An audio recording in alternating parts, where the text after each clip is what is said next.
Price the lord. Maranatha God's grace ministries. மக்களே, தேவஜனங்களே, கர்த்தருடைய பெரிதான கிருபையால் நமது வேதாகம பயணம் இனிதே தொடர்கிறது. நாம் இன்று 2 அரசர்கள் 1 முதல் 6 வரை தியானிக்க இருக்கிறோம். அரசர்கள் 2வது புத்தகம் 1 முதல் 6 வரை தியானிக்க இருக்கிறோம். இன்றைய தலைப்பு 2 அரசர்கள், எலியாவின் தேவன் எங்கே? 2 அரசர்கள், எலியாவின் தேவன் எங்கே? எல்லாரும் நல்லா இருக்கீங்களா? கிறிஸ்து இயேசுவுக்குள் அனைவரும் நலமாக வாழ்வீர்கள் என நம்புகிறேன். அதற்காக தேவனை ஸ்துதிக்கிறேன். தொடர்ந்து உங்கள் அனைவருக்காகவும் ஜெபிக்கிறேன். நாம் முதலில் தேவனை ஆராதிப்போம்.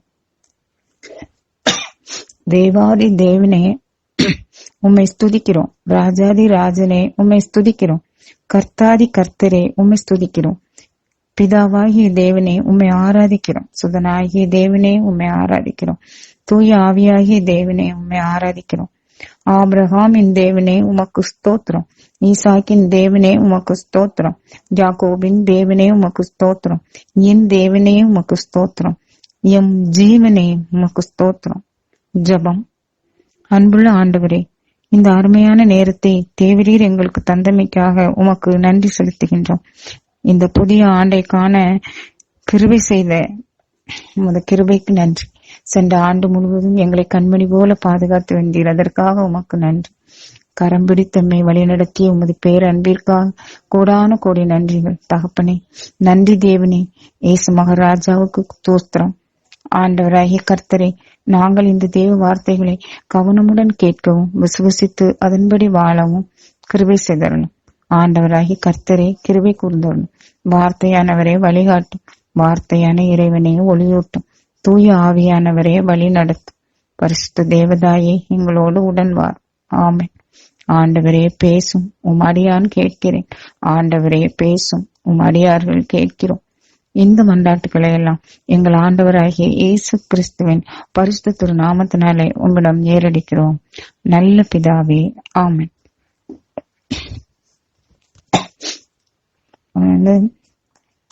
நம்ம 2 அரசர்கள் முதல் அதிகாரத்திலிருந்து பார்க்க போறோம். அந்த அகசியா ராஜா என்ன செய்யறாரு அப்படின்னா, ஆகாப்புடைய மகன். அப்ப அகசியா சமரியாவில தம்முடைய அரண்மனையின் மேல் மாடியில இருந்து என்ன பண்ணிடுறாரு, கீழே விழுந்துட்டாரு. கீழே விழுந்து காயமிட்டாரு. அப்ப அந்த காயம் ரொம்ப காயம்பட்டு ரொம்ப கஷ்டப்படுறாரு. அவருக்கு காயம் ஆடுற மாதிரியே இல்லை. உடனே அவர் அவங்க தூதர்களை கூப்பிட்டு சொல்றாரு, நீங்கள் எக்ரோனின் தெய்வமாகிய பாகால் செபுவிடம் சென்று இக்காயம் எனக்கு குணமாகுமா என்று கேட்டு வாருங்கள் அப்படின்னு சொல்லி அனுப்புறாரு. ஆனா ஆண்டவர் அப்ப என்ன செய்றாரு, தம்முடைய தூதர் எலியா, திஸ்பையை சேர்ந்த எலியா கிட்ட சொல்றாரு, நீ புறப்பட்டு சமாரியா அரசன் தூதர்களை சந்தித்து இப்படி சொல்லு அப்படின்ட்டு. அதே மாதிரி அவர் சொல்றாரு, அவங்ககிட்ட சொல்றாரு. என்ன சொல்றாரு தெரியுமா? இஸ்ரேலுக்கு கடவுள் இல்லை என்றா எக்ரோனின் தெய்வமாகிய பாகால் செபுவிடம் நீங்கள் குறி கேட்க போகிறீர்கள்? எனவே ஆண்டவர் இவ்வாறு கூறுகிறார், நீ கிடக்கும் படுக்கையிலிருந்து எழுந்திருக்கவே மாட்டாய், அங்கேயே செத்து போவாய், இது உறுதி என்று என்றார். அப்படியே அவர் அவங்கள பார்த்து சொல்லிடுவார் ஆண்டவர் சொன்னதை. அதுக்கப்புறம் திரும்பி உடனே தூதர்கள் என்ன செய்வாங்க, திரும்பி வந்துருவாங்க.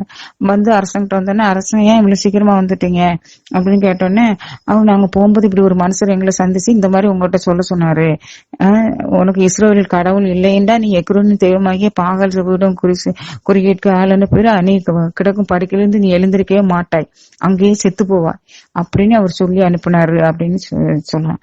உடனே அரசன், அந்த ஆள் எப்படி இருந்தான் அப்படின்னு கேக்குறாரு. அப்போ அவங்க சொல்றாங்க, அவர் மயிரடர்ந்த மனிதர், இடையில் தோற்கச்சு அணிந்திருந்தார் அப்படின்னு சொல்றாங்க.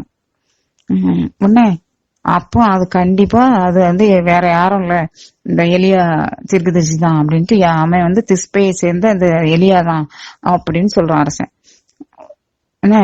இத கவனிச்சு பாருங்க. அப்போ இந்த ஸ்நாபகர்ல பத்தி ஏசப்பா சொல்லுவாரு தெரியுமா? ஏசப்பா சொல்லுவாரு,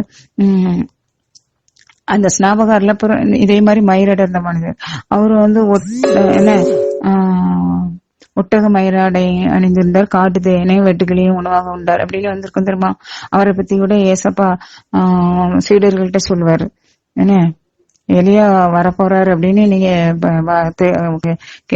வாசித்திருப்பீங்க. ஆனா எலியா வந்து நான் சொல்றேன் உங்களுக்கு, எலியா ஏற்கனவே வந்து விட்டார்.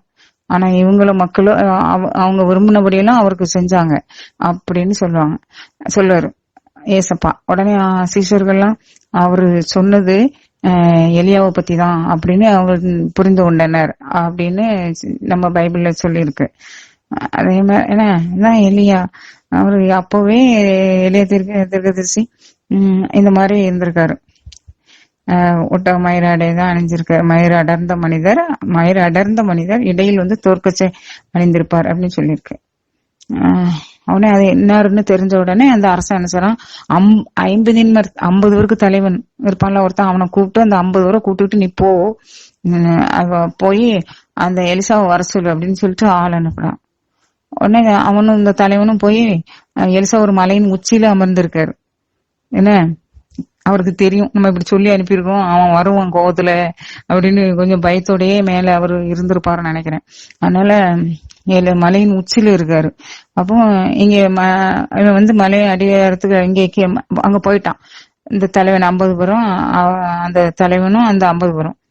உடனே அவங்க எலியாவை கண்டு அவங்க அவர்கிட்ட சொல்றாங்க, மலையின் உச்சியில் அமர்ந்திருந்த எலியாவை கண்டு அவர்கிட்ட சொல்றாங்க, கடவுளின் அடியவரே கீழே இறங்கி வரும், இது அரச கட்டளை அப்படின்னு சொல்றாங்க. உன்னை எலியா வந்து என்ன சொல்றாருன்னா, நான் உண்மையாகவே கடவுளின் அடியவனாக இருந்தால் வானி நின்று நெருப்பு வந்து உன்னையும் உன்னோடு இருக்கும் அந்த அவ்வளவு 50 வரையும் எரிக்கட்டும், சுட்டு எரிக்கட்டும் அப்படின்னு சொல்லுவாரு. அதே மாதிரி அதை எரிச்சிரும். அவங்க அவ்வளோரையும் வானிலத்துல நெருப்பு வந்து எரிச்சிரும் எல்லாரையும். உடனே அவன் அந்த அரசன் என்ன செய்யறான், அப்பமா புத்தி வரலாம், அவன் திரும்ப இன்னொரு தலைவனையும் இன்னொரு 50 வரையும் அனுப்பும். அந்தாலும் இதே மாதிரி வந்து அங்க வந்துட்டு இதே மாதிரி கூப்பிடுவாரு, இறைவன் அடியாரே நீர் விரைவாக இறங்கி வாரும், இது அரச கட்டளை அப்படின்னு சொல்லி.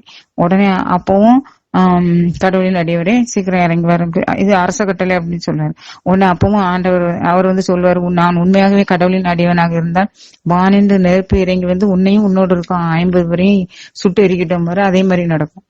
அப்போ அவன் 3வது ஆள் அனுப்பான். அப்ப அந்த 3வது ஆள் தான் அவருக்கு கடவுள் அவனுக்கு புத்தி கொடுத்திருக்காரு. அதனால அவன் என்ன செய்யறான், 3ஆம் தலைவன் மேலே ஏறி சென்று எலியாவின் முன் முழந்தாளிட்டு, கடவுளின் அடியவரே என் உயிரையும் இந்த அடியார்கள் இவ்வளவு ஒரு உயிரையும் நீர் வந்து காப்பாத்தும். என்ன வானத்துல இருந்து நெருப்பு வந்து முன்னாடி அவங்க நிலையெல்லாம் சுட்டு எரிச்ச மாதிரி எங்களை என்ன சுட்டு எரிச்சிட்டு, அதனால இப்போ எங்களை காப்பாத்தும் அப்படின்னுட்டு மண்டாடுறான். அப்போ ஆண்டவர் என்ன சொல்றாரு, ஆண்டவரின் தூதர் எலியாட்ட பேசுறாரு, நீ அவனுக்கு அஞ்ச வேண்டாம், நீ இறங்கி போ அவன் கூட அப்படின்னு சொல்றாரு. உடனே அதே மாதிரி அங்க போய் அரசனை பார்க்க போனாரு. அரசனை பார்க்க போறாரு தைரியமா அவங்க கூட. ஆண்டவர் தான் சொல்லிட்டாரு நீ போ அப்படின்ட்டு. அப்போ அவர் வந்து அரசனை நோக்கி சொல்றாரு எலியா, ஆண்டவர் கூறுவது இதுவே, இறை உலகத்தை தெரிந்து கொள்ள இஸ்ரேலுக்கு கடவுள் இல்லை என்றா நீ எக்ரோனின் தெய்வமாகிய பாகால் சபுடன் தூதரை அனுப்பினாய். எனவே நீ கிடக்கும் படுக்கையிலிருந்து எழுந்திருக்க மாட்டாய், அங்கேயே செத்து போவாய், இது உறுதி என்றார். உடனே அதே மாதிரியே அவர் வந்து செத்து போயிடுவாரு. நாளையில அகஸ்தியா உடனே இறந்துருவாரு. அப்போ அவரோட மகன் வந்து யோராம் அரசன் ஆகிறான். என்ன அடுத்தது எலியா வந்து விண்ணகத்திற்கு எடுத்துக்கொள்ளப்படுறாரு. அப்படின்னா ஆண்டவர் எலியாவை சுழல் காட்டுல விண்ணகத்திற்கு எடுத்து செல்ல இருந்தாரு. அதனால அவர் வந்து தன்னுடைய சீடன் எலிசா அவரை பார்த்து சொல்றாரு, ஆண்டவர் என்னை பெத்தேலுக்கு அனுப்பி இருக்கிறாரு, அதனால நீ இங்கே இரு அப்படின்னு சொல்லுவாரு. அதுக்கு எலிசா சொல்லுவாரு, வாழும் ஆண்டவர் மீது ஆணை, உம்மீதும் ஆணை, நான் உண்மை கூடயே தான் வருவேன் அப்படின்னு சொல்லிடுவாரு. என்ன நான் உண்மை விட்டு பிரிய மாட்டேன் அப்படின்னு சொல்லுவாரு. சரின்னு அப்படியே போவாங்க. போனே திரும்ப கொஞ்ச நேரம் கழிச்சு, நான் இப்போ ஆண்டவர் வந்து என்ன எரிக்கோவுக்கு அனுப்புறாரு, அதனால இங்கேயே இரு அப்படின்னு சொல்லுவாரு.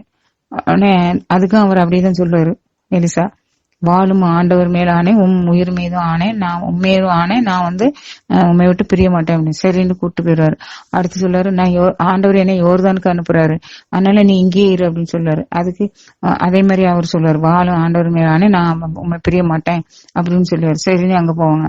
அங்க போனோடனே யோர்தான்ல போய் அவர் சொல்லுவாரு, அந்த யோர்தான் நதி பக்கத்துல போனோடனே எலியா தீர்க்கதரிசி தம்முடைய போர்வையை எடுத்து என்ன செய்யறாரு, அத வந்து சுருட்டி அதை சுருட்டி வச்சுக்கிட்டு அதை கொண்டு தண்ணியை அடிக்கிறாரு. அடிச்ச உடனே புரண்டு நீர் நிறைய வந்து வந்து அந்த யோர்தான் பிரிஞ்சிரும். பிரிஞ்சு நடுவுல நல்ல உலர்ந்த தரை உண்டாயிரும். அதுல 2 பேரும் நடந்து போவாங்க. அப்போ அந்த இறைவாக்கினர் குழு இவங்க பின்னாடி வருவாங்க. அவங்க ஒவ்வொரு இடத்துலயும் பெத்தேலிலும் சரி எரிகோவிலையும் சரி அவங்க இறைவாக்கினர் குழுவினர் அங்க இருப்பாங்க. கூட்டம், இறைவாக்கினர் கூட்டம். அவங்க என்ன சொல்லுவாங்க, உங்களுடைய தலைவர் இன்னைக்கு ஆண்டவர் எடுத்துக்கொள்ள போறாரு தெரியுமா, அது உனக்கு தெரியுமா அப்படின்னு சொன்னா, ஆமா எனக்கு தெரியும், ஆனா அதை பத்தி இப்ப பேச வேண்டாம் அப்படின்னு சொல்லிடுவாரு. எரிகோவிலையும் அப்படிதான் நடந்தது, பெத்தேல்லையும் அப்படிதான் பெத்தேல்லையும் அப்படிதான் நடந்தது. இப்ப யோர்தானுக்கும் அங்க வந்து இப்படி அவங்க பின்னாடி தூரத்துல நிக்கிறாங்க. இப்படி எல்லாம் நடக்கிறத பாக்குறாங்க. இந்த யோர்தான் பிரிஞ்சிடுறது இது எல்லாத்தையும். அப்ப யோர்தானை கடந்து போயிடுறாங்க. இறைவாக்கினர் குழுவும் பின்னாடியே போகுது, என்ன நடக்க போகுது அப்படின்ட்டு. ஆனா அங்க போய் அவங்க தூரத்துல நின்னுடுறாங்க. இந்த நேரத்துல அந்த எலிசா இருக்கிறார்ல, அவரு எலிசாவை பார்த்து அந்த தலைவர் எலியா தீர்க்கதரிசி சொல்றாரு, நான் வந்து ஆண்டவர் என்னை எடுத்துக்கொள்ள போறாரு, உனக்கு என்ன வேணும் கேளு அப்படின்னு சொல்லுவாரு. அதுக்கு எலிசா சொல்லுவாரு, எனக்கு உங்கள்கிட்ட இருக்கிற கடவுளுடைய ஆவி இருக்கிற ஆவி எனக்கு 2 மடங்காக எனக்கு கடவுள் அதை தருவாராக, 2 மடங்கா எனக்கு வேணும் அப்படி சொல்லுவாரு. என்ன அப்போ என்ன சொல்வாரு, உமது ஆவி என் மீது 2 மடங்காக இருப்பதாக அப்படின்னு சொல்றாரு. அதுக்கு எலியா அவர்கிட்ட சொல்றாரு, அரிதானதே கேட்டாய், நீ ஒரு கடினமான காரியத்தை கேட்டிருக்க, இருந்தாலும் நான் உன்னிட்டம் இருந்து எடுத்துட்டு மேல எடுக்கப்படும் போது நீ என்னைய பார்த்தீன்னா, நீ என்னை கண்டால் வந்து இது நடக்கும் உனக்கு அப்படின்னு சொல்லுவாரு. அப்படி பேசிட்டு இருக்கும்போது திடீர்னு இடையில நெருப்பு குதிரைகளும் நெருப்பு தேரும் அவங்களுக்கு இடையில வந்துரும். எலியா வந்து என்ன செய்யறாரு, சுழல் காட்டுல விண்ணகத்துக்கு எடுக்கப்படுறாரு, மேல நோக்கி போயிட்டு இருக்காரு. எலிசா அதை பாக்குறாரு. உடனே ஐயோ என் தந்தாய் என் தகப்பனே, இஸ்ரவேலின் தேரே, அந்த தேரின் பாகனே அப்படின்னு சொல்லி கதறி அழுறாரு. அதுக்கு மேல அவரை பார்க்க முடியல, போயிட்டாரு மேல வானத்துக்கு. இப்போ எலிசா வந்து என்ன செய்வார், தம்ம உடைகளை பிடித்து 2ஆக கிழிச்சிட்டாரு. துக்கம் ரொம்ப சோகம்னா அப்படிதான் செய்வாங்க அவங்க. அப்படியே 2ஆக கிழிச்சிட்டாரு. அதுக்கப்புறம் அவர்கிட்ட இருந்து அவர் மேல போகும்போது எலிசாகிட்ட இருந்து ஒரு போர்வை கீழே விழுந்தது. அந்த போர்வையை எடுத்து இவர் வச்சுக்கிட்டு வருவாரு. திரும்பி வராரு. வரும்போது யோர்தான் பக்கம் கரையில நின்னுட்டு என்ன சொல்றாருன்னா, எலியாவின் கடவுளா, எலியாவின் தேவன் எங்கே அப்படின்னு சொல்லி அந்த யோர்தான் ஆத்த அடிப்பாரு. உடனே யோர்தான் நதி 2ஆ பிரிஞ்சிரும். உடனே அவரு அந்த ஆத்த கடந்து அந்த பக்கம் போயிடுவாரு. எல்லாத்தையும் இந்த இறைவாக்கினர் குழுவினர் எல்லாத்தையும் பாத்துக்கிட்டு இருக்காங்க. அதனால எலியாவுடைய ஆவி எலிசா மீது நல்லா இறங்கிட்டு அப்படின்னு சொல்லிட்டு அவங்க அவரை வந்து பணிந்து வணங்கி நிக்கிறாங்க.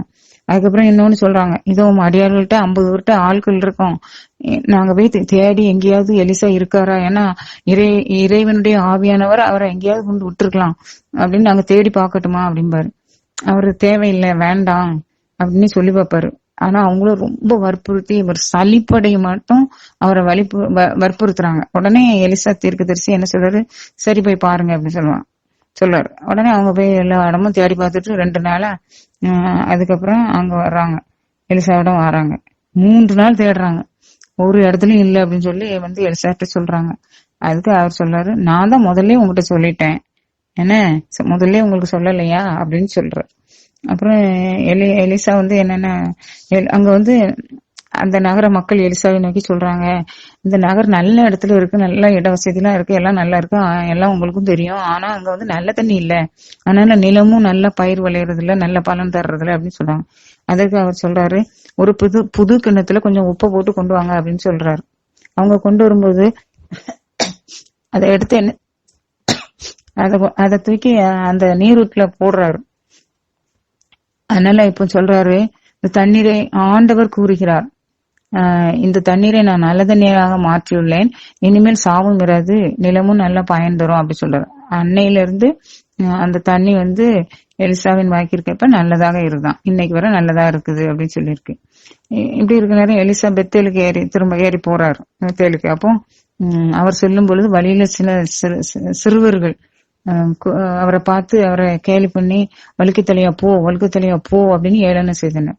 ஆனா எலிசா அவங்களை திரும்பி பாக்குறாரு. பார்த்துட்டு அவங்களை சபித்தார். உடனே காட்டுல இருந்து 2 பெண் கரடிகள் வந்து அவர்களை குதறி போட்டன அப்படின்னு சொல்லியிருக்கு. அப்போ அவங்க 2 பேரும் செத்து போயிட்டாங்க. அன்னைக்கு ஏறக்குறைய 42 பேர் அவ்வளவு சுவர்கள் கூட்டி ஆர்ப்பாட்டம் பண்ணிருக்காங்க. 42 பேரை குதிரை போட்டது அப்படின்னு சொல்லியிருக்கு. அதனால சின்ன பிள்ளைங்க தான் ஆனாலும் நம்ம வந்து அந்த பிள்ளைங்களை ஒழுக்க நெறியில வளர்க்கணும். இப்ப உள்ள சூழ்நிலையிலும் அவர்களை ஒழுக்கத்திலிருந்து இழுத்து விடுற மாதிரி, ஒழுக்கத்திலிருந்து விலக செய்யற மாதிரி நிறைய வசதிகள், வாய்ப்புகள், மொபைல் போன் இது தனியா பேசுறது, இது மாதிரி எல்லாம் நிறைய வாய்ப்புகள் வந்துட்டு. ஆனா அதனால அதுகளுக்கு ஆபத்தும் அதிகம். அதனால அந்த ஒழுக்க நெறியில நம்ம வளர்க்கணும். அப்பதான் அந்த ஒழுக்க நெறி இல்லாம போகும்போது ஏற்படுற ஆபத்துகள்லாம் நம்ம பிள்ளைகளுக்கு வராது. புரியுதா? எந்த ஒழுக்க நெறிய தவறி போனாலும் அதனால ஒரு ஆபத்து வரும் பின்னாடி. அதனால நம்ம கடமை, அந்த ஆபத்தை நமக்கு தடுக்க முடியாது, கடவுள் தான் தடுக்கணும். அதனால நம்ம முதல்ல அந்த பிள்ளைகளை ஒழுக்க நெறியில வளர்க்கணும். அதுதான் இந்த நிகழ்ச்சி வந்து நமக்கு சொல்லுது.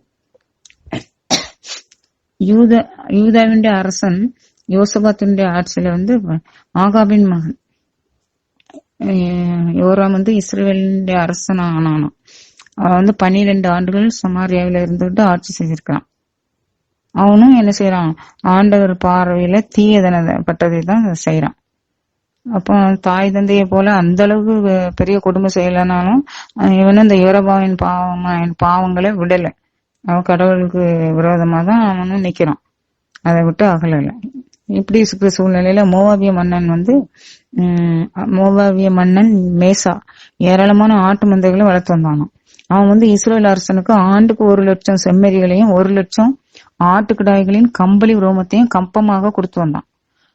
ஆனா இவனோட அப்பா ஆகாவு அவரு இறந்துட்டார்ல. அதுக்கு பிறகு இவன் வந்து மகனுக்கு கொடுக்க மாட்டாங்கிறான். எதுக்கு கட்டணும் நம்ம கப்போம் அப்படிங்கிற மாதிரி ஒன்னும் கொடுக்கல. உடனே இந்த யோராம் வந்து இஸ்ரேல் மக்கள் எல்லாரையும் கூப்பிட்டு அவன் வந்து இப்படி எனக்கு எதிராக கலவரம் செய்யறான், நம்ம என்ன பண்ணலாம் அப்படின்னு ஆலோசிக்கிறாங்க. நம்ம படையெடுத்து போகணும் அப்படின்ட்டு முடிவெடுக்கிறாங்க. அப்ப யூதா அரசன் யோசபாத்துக்கு ஆள் அனுப்பி நீங்க வந்து போர்ல எங்களுக்கு உதவி செய்வாங்க அப்படின்னு ஆள் அனுப்பி சொல்றாங்க. அதுக்கு யோசபாத்து சொல்வாரு, என்னுடைய மனிதர்கள் உங்க மனிதர்கள் மாதிரிதான், எங்களுடைய குதிரைகள் உங்க குதிரைகள் மாதிரிதான், அதனால நம்ம போவோம் எல்லாரும் அப்படின்னு சொன்னா சரின்ட்டு எல்லாரும் போறாங்க. யோதாமின் பாலைவனத்தின் வழியா போறாங்க. அப்படி இஸ்ரேல் அரசன் யூதா அரசனோடும் யோதாமிய அரசனோடும் புறப்படுறாங்க. அவங்க 7 நாள் கழிச்சிட்டு வந்து வழியில வந்து படை வீரர்களும் அவங்களை பின்தொடர்ந்து வந்த எல்லாருக்கும் தண்ணீர் கிடைக்கல. அவ்வளவுக்கும் தண்ணிக்கு எங்க போக, பாலைவனமா இருக்கு சுத்தி. அப்போ அவங்க வந்து ரொம்ப ரொம்ப தளர்ந்துட்டாங்க, ரொம்ப தாகத்துல தவிச்சுட்டாங்க. அப்போ அந்த இஸ்ரேல் அரசன் சொல்றாரு, ஐயோ அரசர்களாகி நம் மூவரையும் ஆண்டவர் இங்கே கூட்டி வந்தது மோவாபியர் கையில் ஒப்புவிக்கவா அப்படின்னு சொல்றாரு. அவங்க கையில நம்ம மாட்டி சாவ போறோமே அப்படின்ட்டு அவர் சொல்றாரு. நம்ம எல்லாருமே அப்படிதான், ஒரு தீமை வந்தா உடனே அதை வந்து கடவுள் தான் காரணம்னு ஈஸியா சொல்லிடுறாங்க. அப்ப இந்த யோசபாத்தான் சொல்லுவாரு, ஆண்டோடைய விருப்பத்தை நம்ம கேக்குறதுக்கு இங்க யாராவது தீர்க்கதரிசி யாராவது இருக்காங்களா, கடவுளுடைய மனிதன் அப்படின்னு தேவ மனிதன் யாரும் இருக்காங்களா அப்படின்னு கேட்காங்க. அதுக்கு ஒரு ஆள் சொல்றாரு, ஒரு பணியாளன், சாபாத்தின் மகன் எலிசா இங்கே இருக்கிறார் அப்படின்னு சொல்றாங்க. உடனே இவர் வந்து எலிசாவுடைய சீடரா இருந்தாரு அப்படின்னு சொல்றாங்க. கடவுளுடைய வாக்கு அவர்கிட்ட இருக்கு அப்படின்னு. உடனே இஸ்ரேலின் அரசன் ஏதாவின் மன்னன் யூதா மன்னன் யோசபாத்து அவங்க 3 பேருமே எலிசாட்ட வர்றாங்க. அதுக்கு எலிசா சொல்றாரு, எலிசாட்ட வந்தோடனே இஸ்ரேல் அரசன்கிட்ட சொல்றாரு, உனக்கும் எனக்கும் என்ன உறவு? உன் தந்தையின் இறைவாக்கினரையும் உன் தாயின் இறைவாக்கினரையும் நீ நாடி செல் அப்படின்னு சொல்றாரு. ஆனா அதுக்கு இஸ்ரேல் அரசன் சொல்றான், இல்ல ஆண்டவர் தான் அரசர்களாகி எங்கள் மூவரையும் மோவாவியர் கையில ஒப்புவிக்கும்படி இங்க கூட்டிட்டு வந்துருள்ளார் அப்படின்னு சொல்றான். இங்க கூட்டு வந்தாரு, ஆண்டவர் தான் எங்களுக்கு இங்கேயே கூட்டு வந்தாரு அப்படின்னு சொன்னான். அதுக்கப்புறம் திரும்ப எலிசா சொல்றாரு, நான் பணியும் படைகளின் வாழும் ஆண்டவர் மேல் ஆனே, யூதாவின் அரசன் யோசபாத்தின் மீது நான் பெருமதிப்பு கொண்டுள்ளேன், இல்லையே உன் முகத்துல விழித்திருக்கவே மாட்டேன் அப்படின்னு சொல்றாரு. திரும்ப சொல்றாரு, ஒரு பாணனை அழைச்சிட்டு வாங்க அப்படின்னு சொன்னேன். ஒரு பாணனை அழைச்சிட்டு வாங்க. அவர் வந்து யாழ் இசைத்தார். உடனே ஆண்டோடைய ஆவி எலிசா மீது இறங்குது. உடனே எலிசா வந்து ஆண்டோடைய வார்த்தையை சொல்றாரு. என்ன சொல்றாரு தெரியுமா? ஆண்டவர் இவ்வாறு கூறுகிறார், இந்த பள்ளத்தாக்கு எங்கும் குழிகளை வெட்டுங்கள்.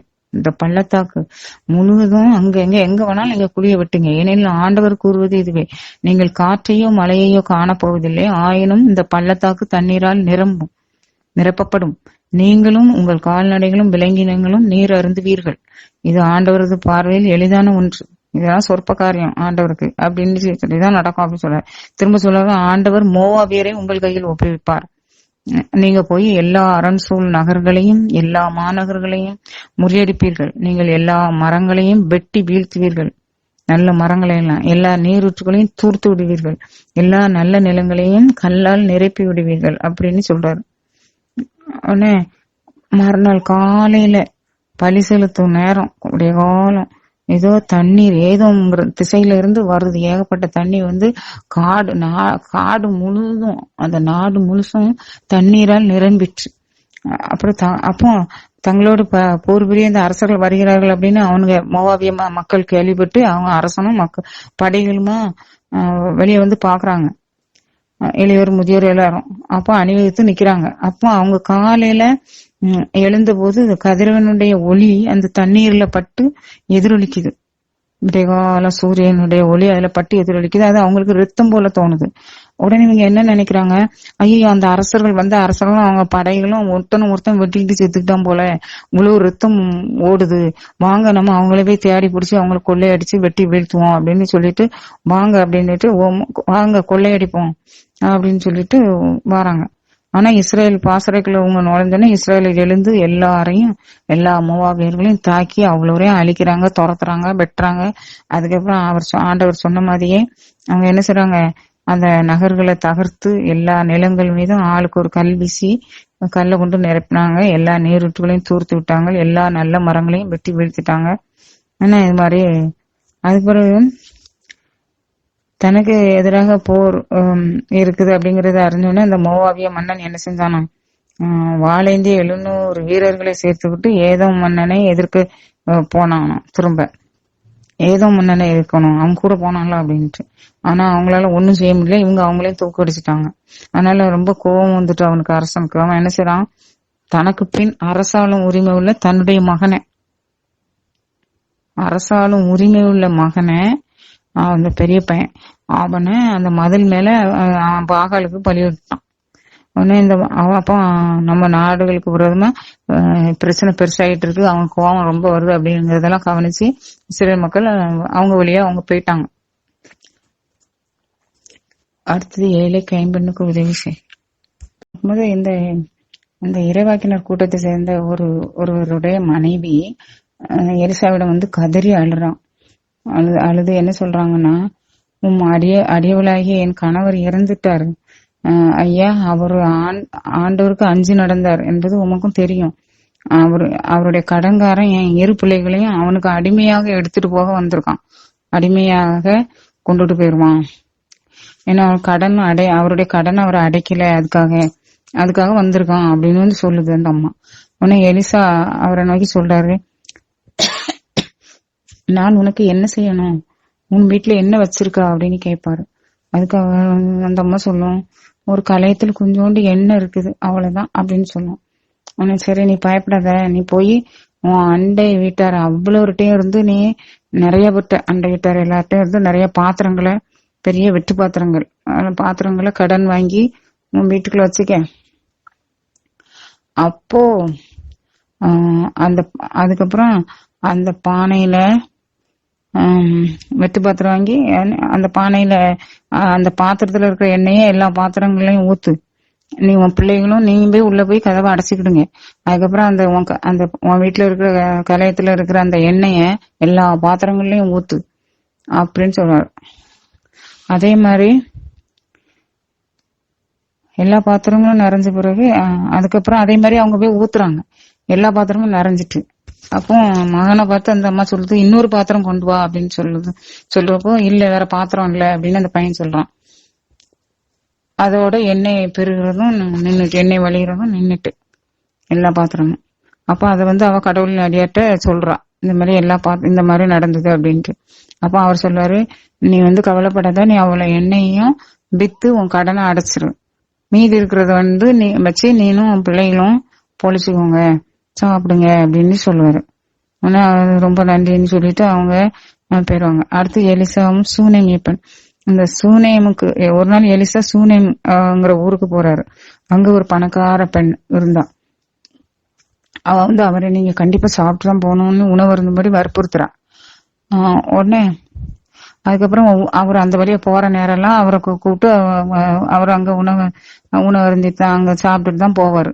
அதுக்கப்புறம் ஒரு நாள் அந்த அம்மா அவங்க வீட்டுக்கார்ட்ட சொல்றாரு, அந்த நம்ம வீட்டுக்கு சாப்பிட வர்றாரே அந்த இறையடியார் புனிதர், கடவுளுடைய ஒரு புனிதரா தோணுது, அதனால அவருக்கு நம்ம ஒரு ரூம் ஒதுக்கி வச்சிருவோம், அந்த ரூம்ல அவர் தங்கிட்டு இலைப்பாரிட்டு சாப்பிட்டுட்டு அவர் போயிட்டு போறாரு இந்த பாதைக்கு போற நேரம்லாம் அப்படின்னு சொல்லி அதே மாதிரி ஏற்பாடு பண்ணிடுவாங்க. அதே மாதிரி அந்த அறையில தங்கி ஓய்வு எடுத்துக்கிட்டு இருக்காரு, ஓய்வு எடுப்பாரு போவாரு, அப்படி இப்படி இருக்கு. அப்போ ஒரு நாள் அந்த அறையில இருக்கும்போது அவர் தன்னுடைய ஊழியன் கேகசி அவர்கிட்ட சொல்றாரு, அந்த சூனியம் பெண்ணை கூப்பிடு அப்படின்னு சொல்றாரு. உடனே அவ கூப்பிட்டு வந்தோடனே, உனக்கு என்னதும் நீ எப்படி இருக்கா, நல்லா இருக்கியா, உனக்கு எதுவும் தேவை இருக்கா அப்படின்னு கேட்பாரு. ஆனா நாங்க இந்த மக்கள் கூட எங்கள் இனத்து மக்களிடையே நாங்க நல்லாதான் இருக்கோம் அப்படின்னு அவ சொல்றான், நல்லா வாழ்ந்து வர்றோம் கடவுள் புண்ணியத்துலன்னு சொல்றான். அதுக்கப்புறம் எந்த விதத்துல உனக்கு நம்ம உதவி செய்யலாம் அப்படின்ட்டு அதுக்கப்புறம் கேக்குறாரு. நாங்க நல்லா ஆனா கேகசி சொல்றோம். அதுக்கப்புறம் அவ போயிடுறா. கேகசி சொல்றாரு, அவளுக்கு அவ நல்லதான் இருக்காவ, ஒரு குறையும் இல்ல, ஆனா அவங்களுக்கு குழந்தை இல்லை அப்படின்னு சொல்றாரு. அப்போ நீ அவளை கூட்டுட்டு வா அப்படின்னு சொல்றாரு. உடனே திரும்ப அவளை போய் கூட்டு வருவாங்க. கூட்டு வந்த உடனே எலிசா அவளை பார்த்து சொல்றாரு, அடுத்த ஆண்டு இதே பருவத்துல உனக்கு ஒரு மகன் பிறந்திருப்பான் அப்படின்னு சொல்றாரு. அதுக்கு அவ சொல்ற, என் தலைவரே, கடவுளின் அடியவரே, உன் அடியால நீ ஏமாத்தான் வேண்டாம் அப்படின்ட்டு சொல்றாரு அப்படின்னு சொல்றா. எலியா பெண்ணுக்கு முன்னறித்தவாறே அவள் அதே மாதிரி கருவுற்று ஒரு குழந்தைய பெற்று எடுத்துருவான். எடுத்து சந்தோஷமா வாழ்ந்துட்டு இருக்காங்க. கொஞ்சம் பெரிய பையனா வந்துட்டான், கொஞ்சம் சின்ன பையனா தான் இருக்கான், கொஞ்சம் வளர்ந்துட்டான். அப்போ குழந்தையும் ஒரு நாள் அவன் அறுவடை செய்வோருடன் இருந்த அவங்க அப்பாட்ட வயலுக்கு போறான், அவங்க அப்பா கூட. அப்போ அவங்க அப்பாட்ட தலையை வலிக்குது அப்படின்னு சொல்றான். ரொம்ப தலை வலிக்குது அப்படின்ட்டு சொன்ன உடனே, ஐயோ தலை வலிக்குது அப்படின்னு சொல்றான். அவங்க அப்பாவும் ஒரு ஆளை கூப்பிட்டு, பணியாளை கூப்பிட்டு, இவனை அவங்க அம்மாட்ட கொண்டு விட்டுரு அப்படின்னு அம்மாட்ட கொண்டு விட்டுருவாங்க. அவங்க அம்மா மடியில மத்தியானம் வரைக்கும் எப்படியே தலை வலிக்கு அப்படின்னு சொல்லிட்டு அழுந்தவன் அப்படியே செத்து போயிடறான். உடனே அந்த அம்மா என்ன செய்யும், அந்த பிள்ளைய எடுத்துட்டு போய் எலியாவோட ரூம்ல கொண்டு அவரோட கட்டில கடத்திட்டு நேரம் அவங்க அப்பாவுக்கு சொல்லி அனுப்புறேன், நான் இறையடியாரை பார்க்க போறேன், ஒரு கழுதையும் ஒரு பனையாளையும் அனுப்புங்க அப்படின்ட்டு. அதே மாதிரி அவரு எதுக்கு இப்போ ஒன்னும் அவசரம், இப்போ ஒன்னும் சேஷமும் இல்லையே, என்ன சேஷம், நான் நல்லதுதான் போறேன் அப்படின்னு சொல்லிட்டு அவ அதே மாதிரி கிளம்பி போவா. வழியில எங்கேயும் குதிரையை நிறுத்தாத, வேகத்தையும் குறைக்காத, நேர இறையடியார்ட்ட போன. அங்க அவரை எலிசா தேடி போறாங்க.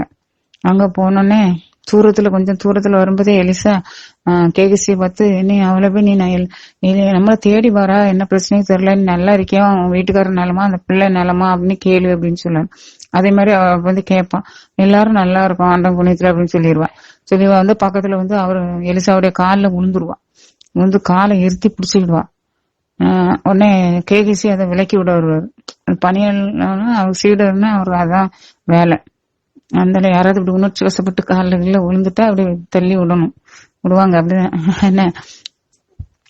அப்போ அப்படி விழுந்தோடனே தள்ளி அவரை விளக்க பொண்ணே எலிசா சொல்லுவாரு, வேண்டாம் விட்டுரு அவளை, அவன் மனசுல ஏதோ ஒரு பெரிய துயரம் இருக்கு, ஆண்டவர் அதை எனக்கு மறைச்சிருக்காரு, என்னன்னு தெரியல அப்படின்னு அவளை விட்டுரு அப்படின்னு சொல்லுவாரு. அதே மாதிரி அப்போ அந்த பெண் சொல்லுது, ஐயா சொல்றாவா, நான் உங்ககிட்ட குழந்தை வேணும்னு நான் கேட்டிருக்கேனா, என்னை ஏமாத்த வேண்டாம் நான் அன்னைக்கே சொல்லலையா அப்படின்னு சொல்லுவா. உடனே அவருக்கு புரிஞ்சு போகும். உடனே கேகசி கூப்பிட்டு, இந்த என்னுடைய கோல் இத கொண்டுட்டு போய் நீ அந்த பையனுடைய முகத்துல வை அப்படின்னு சொல்லி அனுப்புவாரு. உடனே இந்த அம்மா சொல்லும், வாழும் கடவுள் மேல ஆணை, நான் உம்மை விடவே மாட்டேன் அப்படின்னு சொல்லுவா இந்த அம்மா. உடனே அவரு எழும்பிடுவாரு. எழும்பி அவரும் வர்றாரு, அவரும் அந்த அம்மாவும் எல்லாருமா வர்றாங்க. வந்தோடனே எலிசா அந்த ரூமுக்குள்ள போவாரு. அந்த பையன் கதவை பூட்டிட்டு எல்லாரும் வெளியே நிக்காங்க. இவர் கதவை பூட்டிட்டு இவர் மட்டும் உள்ள போய் கதவை அடிச்சுக்கிடுவாரு. இப்ப ப்ரேயர் பண்ணுவாரு. அந்த பையன் மேல கமுந்து படுப்பாரு. அப்படியே படுத்து திரும்ப எழும்புவாரு. அவர் படுத்த உடனே அவன் உடம்புல கொஞ்சம் சூடு உண்டாகும். திரும்ப அவர் எழும்பி வெளியில அப்படியே அதை சுத்தி கட்டில் பக்கத்துல அப்படியே நடமாடுறாரு மெதுவா. பிறகு திரும்ப போய் படுத்துக்கிடுவாரு. அந்த பையன் மேல வந்து படுப்பாரு. வாயோட வாய் முகத்தோட முகம் வச்சு முகம் குப்புற அவன் மேல படுத்திருப்பாரு. ஒரு கொஞ்ச நேரத்துல அந்த பையன் 3 தடவை தும்முவான். தும்மிட்டு அப்புறம் அவனுக்கு உயிர் வந்துடும், பொழைச்சுக்கிடுவான். அப்போ இந்த பிள்ளைய வந்து அவரை வந்து பொழைச்ச உடனே அவர் வந்து என்ன செய்யறாரு, எலிசா அந்த கேகசி கூப்பிட்டு அந்த பெண்ணங்க அழைச்சிட்டு வா அப்படின்னு சொல்றாரு. அவன் வந்து 7 முறை தும்முறான். 7 முறை 7 முறை தும்முனே தும்மிறான். அப்போ உயிர் வந்துருது. அப்ப பொழைச்சி நல்லா முழிச்சு பாக்குறான். உடனே அவன் அம்மாவை கூட்டுவா அப்படின்னு சொன்னோடனே அந்த வர்றான். அவன் வந்தோடனே இந்த பிள்ளை அப்படின்னு சொல்லிட்டு ஒப்படைக்காரு. அப்ப அந்த பெண்ணு என்ன செய்யுது, உள்ளே வந்து அவருடைய காலடியில தரை மட்டும் விழுந்து வழங்கியவன் தான் பிள்ளைய தூக்கிட்டு போனான் அப்படின்னு சொல்லியிருக்கு. பாருங்க, இந்த ஏதோ ஒரு நூதன எரிந்த கொரோனா மாதிரி ஏதோ ஒண்ணு வந்துட்டு இருந்தா பாருங்க. அதே மாதிரி அந்த தலைவலிக்குன்னு சொல்லலாம். அதே மாதிரி குணமாகும் போது ஏற்பட்ட சிம்பிள பாருங்க, தும்முறான் 7 தடவை. அது என்ன பிரச்சனை, என்ன நோயோ, இது மாதிரிதான் ஏதோ ஒரு நோய் வந்திருக்கு. இந்த மாதிரி அது கடவுளுடைய அடியாரால, கடவுளுடைய அருளால அது குணமாச்சு. அடுத்து பாருங்க, எலிசா கில்காலுக்கு போறாரு. அங்க நாட்டுல பெரும் பஞ்சம் இருந்துச்சான். அப்போ இறைவாக்கின ஒரு கூட்டம் இருக்குல்ல, அவங்க முன்னாடி அமர்ந்திருக்கச்சுல எலிசா வந்து ஒரு பணியாளனை கூப்பிட்டு சொல்றாரு, நீ வந்து எல்லாருக்கும் கூழு காய்ச்சு அப்படின்னு சொல்றாரு. கூழு உடனே அப்போ அங்க இருக்கிற ஒருத்தன் வந்து என்ன செய்யறான், கூழு காய்ச்சிட்டு இருக்காங்க. ஒருத்தன் வந்து காட்டுக்குள்ள போய் காட்டுக்கீரை பறிக்கிறதுக்காக காட்டுக்குள்ள போறான். அங்க போய் அங்க காட்டு கொம்மடி காய்கள்னு ஒரு காய் நிறைய கிடக்கு. என்ன செய்யறான், ஆகா நல்ல நிறைய காய் கிடைக்குன்னு அதை பறிச்சுட்டு வந்து கழுவி நல்லா வெட்டி துண்டு துண்டாக்கி அந்த கூழுக்குள்ள போட்டுறாங்க. கடைசியில இறக்கி நல்ல காய்கறி கிடைச்சிச்சுன்ட்டு எல்லாம் இறக்கி சாப்பிடும் போது அது வந்து கசக்குது. உடனே ஐயோ இரடியாரே வந்து கசக்குதே, கூழ்ல நஞ்சு இருக்குது அப்படின்ட்டு எல்லாரும் அலறுவாங்க சாப்பிடணும். உடனே அவர் எலிசா வருவாரு, வந்து கொஞ்சம் மாவு கொண்டாங்க அப்படின்னு சொல்லுவாரு. அந்த மாவை எடுத்து அதுல போடுவாரு, அந்த பானையில, கூழ் காய்ச்சின பானையில. ஆண்டவர் சொல்லுவாரு, இப்ப எடுத்து சாப்பிடுங்க, உங்களுக்கு ஒரு ஆபத்தும் வராது, நீங்க சாப்பிடுங்க அப்படிம்பாங்க. அதே மாதிரி அதுக்கு பிறகு கசக்கவும் செய்யாது. அவங்க சாப்பிட்டு நல்லா இருந்தாங்க. அதுக்கப்புறம் ஒரு தடவை பஞ்சம் தலைப்புற ஏகப்பட்ட பஞ்சமா. அப்போ அதனால என்ன செஞ்சுட்டாங்க, ஒரு ஆள் வந்து ஒரு மனிதர் புது தானியத்துல செஞ்ச 20 வார கோதுமை அப்பம், அதையும் கோணி பையில முற்றிய தானிய கதிர்களையும் ஒரு சாக்கு பையிலையும் கொண்டு வந்து கொடுத்தாரு. யார்கிட்ட, எலிசாட்ட, இறையடியாருன்னு. அப்புறம் நம்ம வந்து விளைச்சல்ல இதெல்லாம் இறையடியார்களுக்கு கொடுக்கணும், நமக்கு கடமை இருக்கு. நம்ம விளையில விளைச்சதோ அல்லது நம்ம வீட்டுல நிறைய இருக்கிறதோ பண்டம் இது மாதிரி இதெல்லாம் அது ஒரு பஞ்சகாலம் வரையா. அப்ப அவங்களும் எப்படி சாப்பிடுவாங்க, அதனால மக்கள் கொடுக்கணும். அப்படி கொடுத்தாங்களா, ஒரு ஆள் அப்படி கொண்டு வந்து கொடுத்தாரு. அப்ப இத எல்லாருக்கும் பகிர்ந்து கொடு அப்படின்னு சொல்லி கொடுக்குறாரு ஒரு ஊழியன்ட்ட. அதுக்கு அவன் சொல்றாரு, ஐயோ 100 வீட்டு இருக்கும், நம்ம 20 அப்பங்கள் தான் இருக்கு, எப்படி கொடுக்க முடியும், பத்தவே பத்தாது அப்படின்னு சொல்லுவாங்க. அது நீ கவலைப்படாத, நீ எல்லாருக்கும் கொடு, மிச்சமும் இருக்கும், மீதியும் இருக்கும் அப்படின்னு சொல்லுவாரு. அதே மாதிரி அவர் கொடுப்பாரு. எல்லாரும் 100 வரும் தின்னுட்டு எல்லாத்தையும் அப்புறம் மிச்சமும் இருந்தது, மீதியும் இருந்தது சொல்லியிருக்கு. நம்ம ஏசப்பா கூட எப்படி, ஏசப்பா 5 அப்பத்துண்டையும் 5 அப்பத்தையும் 2 மீனையும் 5000 பேருக்கு பகிர்ந்து கொடுத்தாருல்ல, அதே மாதிரி 4000 பேருக்கும் உணவை பகிர்ந்து கொடுத்து பெருகி செய்தார். அப்பம் பெருகியது, பழுகியது. ஏசப்பா இருக்கிற இடத்துல, கர்த்தர் இருக்கிற இடத்துல பெருகும், பழுகும், மீதியும் வரும், இருக்கிறவங்க எல்லாருக்கும் கொடுக்கறது போல. அதான் நம்முடைய கர்த்தர், தாராள வள்ளல் பிரபு. அப்புறம் அதனால இதே மாதிரி இல்லையா. அடுத்து பாருங்க, நாமான் அப்படின்னு ஒருத்தர் நலன் பெறுதல். சீரியா மன்னனுடைய படைத்தலைவனான நாமான், அவன் வந்து தன்னுடைய தலைவன் சீரிய மன்னன் அரசங்கிட்ட நல்ல சிறப்பு, நல்ல நன்மதிப்பும் பெற்றிருந்தான். பெரிய மாவீரன், படை தளபதி. அதனால நிறைய வெற்றியை அவர் குவிச்சிருப்பாரு. அதனால அவர் வந்து ஒரு தொழுநோயாளியான அப்போ அந்த சீரியா நாட்டினர் வந்து நம்ம இஸ்ரேல் பெண்ணு மக்களை கடத்திட்டு போய் அவங்க அடிமையாகி வச்சிருப்பாங்கல்ல, அதே மாதிரி ஒரு சிறுமி, இஸ்ரேல் நாட்டுல உள்ள ஒரு சிறுமி இந்த நாமானுடைய மனைவிக்கு ஊழியக்காரியா இருந்தா, வேலைக்காரியா இருந்தா. உடனே அந்த சிறுமி சொல்லுது தன்னுடைய தலைவிட்ட, நம்முடைய தலைவர் வந்து இஸ்ரேல் நாட்டுல சமாரியாவுல ஒரு இறைவாக்கினர் இருக்காரு, அவர்கிட்ட போனா அவர் தொழுநோயிலிருந்து விடுதலை பெறுவார், ஆண்டவர் குணமாக்குவார், அவர் ஆக்கிடுவாரு அப்படின்னு சொல்றான். உடனே அத போய் அந்த நாமன்ட்ட சொன்ன, நாமனும் அவன் அரசங்கிட்ட போய் சொல்றான், இப்படி இஸ்ரேல் தேசத்துல சமாரியாவுல இந்த மாதிரி ஒருத்தர் இருக்காராம், அவர் என் தொழுநோயை குணமாக்குவாராம் அப்படின்னு. அரசர் வந்து சரி நீ நல்லபடியா போயிட்டு வா, நீ போயிட்டு வா, நான் உனக்கு கடிதம் எழுதி தரேன் அப்படின்னு சொல்லி கடிதம் எழுதி கொடுக்காரு. அவர் அந்த கடிதத்தை கொண்டுட்டு வர்றாரு இஸ்ரேல் தேசத்துக்கு. என்னெல்லாம் கொண்டுட்டு வர்றாரு, நிறைய 400 கிலோ வெள்ளி, 6000 பொற்காசுகள், 10 பட்டாடை, இது இவ்வளத்தையும் அவருக்கு காணிக்கையா கொண்டுட்டு எல்லாத்தையும் சமந்துக்கிட்டு நிறைய ஆட்களோட பணியாட்களோட சேர்ந்து அவர் வர்றாரு இஸ்ரேல் தேசத்துக்கு. ரொம்ப நாளா பிரயாணம் செய்து வந்தாச்சு. வந்து அரசங்கிட்ட கொண்டு கொடுத்தாச்சு. அப்ப அரசன் அந்த கடிதத்தை வாசித்து பார்க்காரு. அரசு அதுல என்ன எழுதியிருக்கு, இவன் என் படத்தெளிவி நாமானே உம்மிடம் அனுப்புகிறேன், அவனுடைய தொழுநோயை நீர் குணமாக்கும் அப்படின்னு எழுதியிருக்கும். உடனே அரசன் தன்னுடைய சட்டைய கிழிச்சுக்கிட்டு வர்ற அவ்வளவு அந்த இடத்துல, அந்த சபையில கிழிச்சிட்டு அவங்க அரசவை மேல உள்ளவங்ககிட்ட பார்த்து, அமைச்சர்கள்ட்ட எல்லாம் சொல்றாரு, பாத்தீங்களா இந்த சீரியா மன்னன் சண்டைய எப்படி இழுக்கிறான்னு பாருங்க, நான் என்ன டாக்டரா இல்லைன்னா கடவுளா தொழுநோயெல்லாம் குணமாக்குறதுக்கு? இவரை அனுப்பி இவனுக்கு ஒரு என் மனுஷனை ஒருத்தரை அனுப்புறேன், அவன் தொழுநோயை குணமாக்கி அனுப்புன்னு அவன் எனக்கு கடிதம் எழுதியிருக்கான் பாருங்க அப்படின்னு சொல்லுவாரு. இந்த செய்தியை எலிசா கேட்பாரு. கேட்டோடனே அவர் ஒரு ஆள் அனுப்பி, அரசங்கிட்ட ஆள் அனுப்புனாரு. ஆள் அனுப்பி சொல்றாரு, அந்த நாமானே இங்க என்கிட்ட வர சொல்லும், இஸ்ரேல் தேசத்துல இறைவன் இருக்கிறார், இஸ்ரேல் தேசத்துல இறைவாக்கினர் உள்ளார் என அவன் அறியட்டும் அப்படின்னு சொல்றாரு. உடனே அவன் அங்க அனுப்புறாங்க. நாம எல்லாரோடையும் சேர்ந்து எல்லா பரிவாரத்தோடயும் வர்றாரு. வந்து அங்க நிக்கிறாங்க, எலிசா வீட்டு வாயில் முன்னால் வந்து நிக்கிறாரு. அதனால எலிசா, நீ போய் யோர்தானில் 7 முறை மூழ்கினால் சுத்தமாவீர் அப்படின்னு சொல்லி அனுப்புறாரு ஒரு ஆள்கிட்ட. வந்தெல்லாம் அவர் வந்து பார்க்கலாம் இல்ல, ஒரு ஆள்கிட்ட சொல்றாரு, ஆள்கிட்ட போய் இப்படி சொல்லு அந்த நாமன்ட்ட, நீர் போய் யோர்தான்ல 7 முறை மூழ்கும், 7 முறை மூழ்கினா நீர் வந்து சுத்தமாவீர் அப்படின்னு சொல்லியிருக்கு, சொல்லி அனுப்பேசி. உடனே நாமானுக்கு கோபம் வந்துட்டு, ஆமா ஆத்துல மூழ்குனா சுத்தமாகணும்னு நம்மளுக்கு தெரியாதாக்கும், எங்க தேசத்துல இல்லாத ஆறா, அங்கெல்லாம் நல்ல இதோட இந்த யோர்தானோட நல்ல ஆறுகள், அபானா பர்பார் அப்படின்னு நல்ல ஆறுகள்லாம் இங்க உள்ள யோர்தான ஆற்றை விடவும் அது சிறந்த நதிகள், அது அங்கெல்லாம் நம்ம குளிக்க முடியாத, அதுக்கு இங்கே வரைக்கும் வரணுமா அப்படின்ட்டு அவர் ரொம்ப வருத்தப்பட்டுட்டு திரும்பி போயிட்டு இருப்பாரு.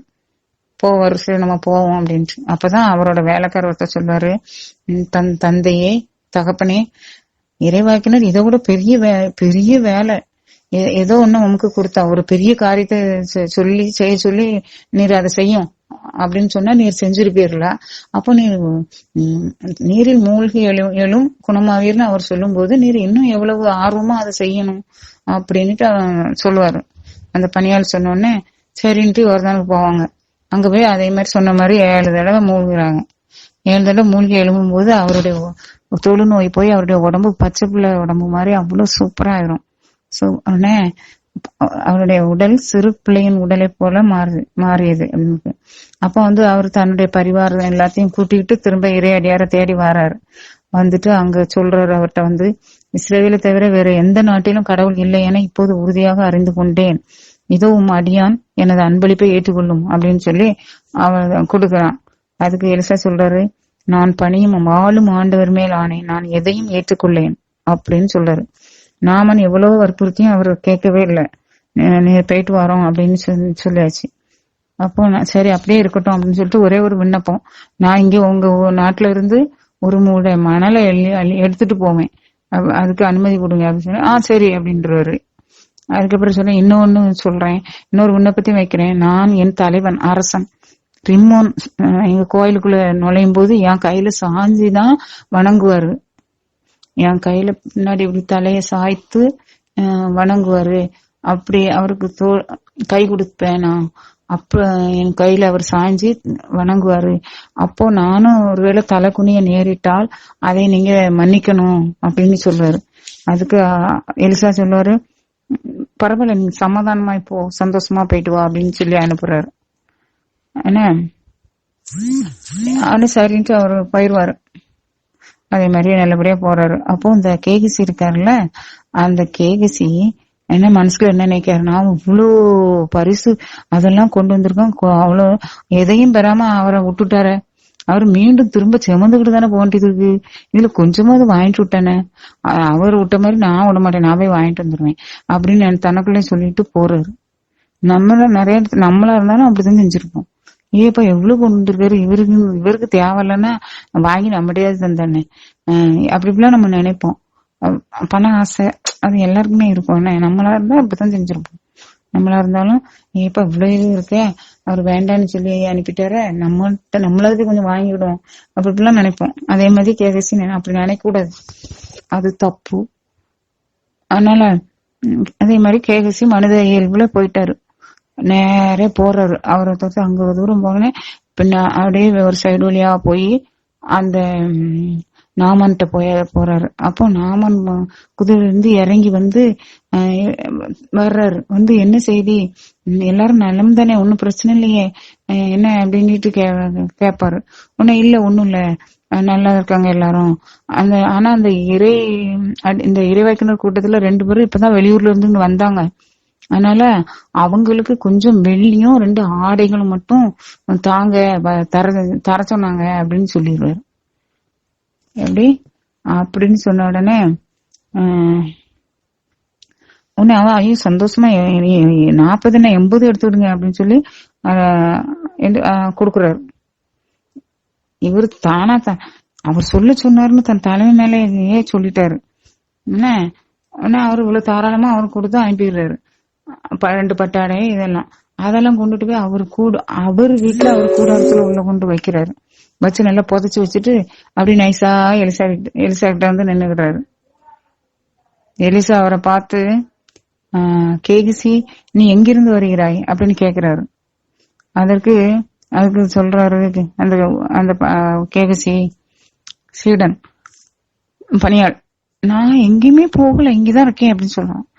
அதுக்கு எலிசா சொல்றாரு, அந்த ஆள் தேரிலிருந்து இறங்கி உன்னை எதிர்கொண்டு வந்ததே நான் கண்டேன் அப்படின்னு சொல்றாரு.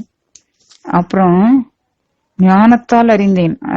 அதான் அப்புறம் நீ வெள்ளி, ஆடைகள், ஒலிவத்தோப்புகள், திராட்சை தோட்டங்கள், ஆடு மாடு, வேலைக்காரர்கள், வேலைக்காரிகள் இவற்றையெல்லாம் பெற்றுக்கொள்வதற்கு இதுவா சமயம் அப்படின்னு கேட்டுட்டு, எனவே நாமானின் தொழுநோய் உன்னையும் உன் வழி வந்தவரையும் என்றென்றும் பேடிக்கும் அப்படின்னு சொல்லிடுவார்.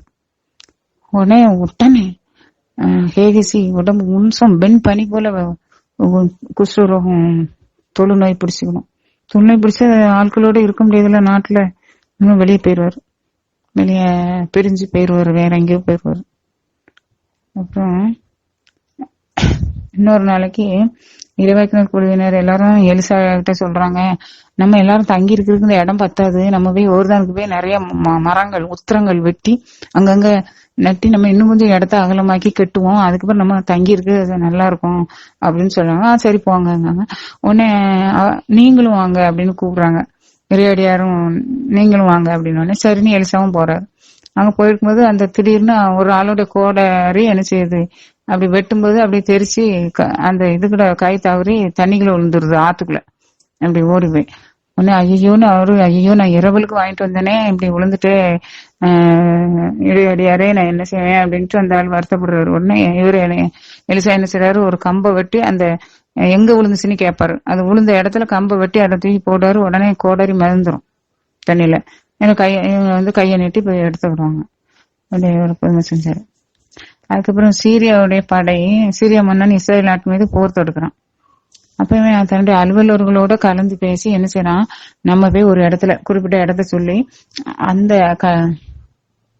பாளையம் இறங்குவோம், அந்த இடத்துல பாளையம் இறங்குவோம், நைசா போய் அப்படின்ட்டு சொல்றாங்க. அப்போது கடவுளின் அடியவர் என்ன செய்யறாரு, இஸ்ரேல் அரசன்ட்டு ஆள் அனுப்பிடுறாரு. ஆள் அனுப்பி இந்த இடத்துல அவங்க இருக்கான், சீரிய படை வந்து தங்கி இருக்கு, நீ அந்த பக்கம் போகாத அப்படின்னு சொல்லிடுவாரு. அதனால எச்சரிக்கையாரு அப்படின்னு சொல்லிடுவாரு. அதே மாதிரி அவங்க வந்து எச்சரிக்கையா இருப்பாங்க. ஒவ்வொரு இடத்துக்கும் அதே மாதிரி அங்க பதுங்கியிருக்கான் அப்படின்னு ஐயோ நம்ம வந்திருக்கிறது அவங்களுக்கு தெரிஞ்சுட்டுன்னு அவங்க போயிருவோம். அப்புறம் இன்னொரு இடத்துல போய் பதுங்கி இருப்பாங்க. அந்த இடத்தையும் எலிசா காமிச்சு கொடுத்துருவாரு அரசனுக்கு. இப்படி ஒரு தடவை 2 தடவை இல்ல, பல தடவை நடந்திருக்கு. உடனே சீரியா மன்னன் வந்து என்ன செய்யறாரு, தன்னுடைய படை வீரர்கள் எல்லாரையும் கூப்பிட்டு சொல்றாரு, யாரோ நம்மகிட்ட இருந்து ஒரு ஒற்றன் இருக்கான், அவன் போய் அங்க போய் சொல்லி சொல்லி கொடுக்குறான் இஸ்ரேல் மக்களுக்கு. அதனாலதான் நம்ம எங்க இது போனாலும் அவனுக்கு தெரிஞ்சிருது அப்படின்ட்டு, இஸ்ரேல் மன்னனுக்கு தெரிஞ்சிருது அப்படின்ட்டு சொல்றாங்க.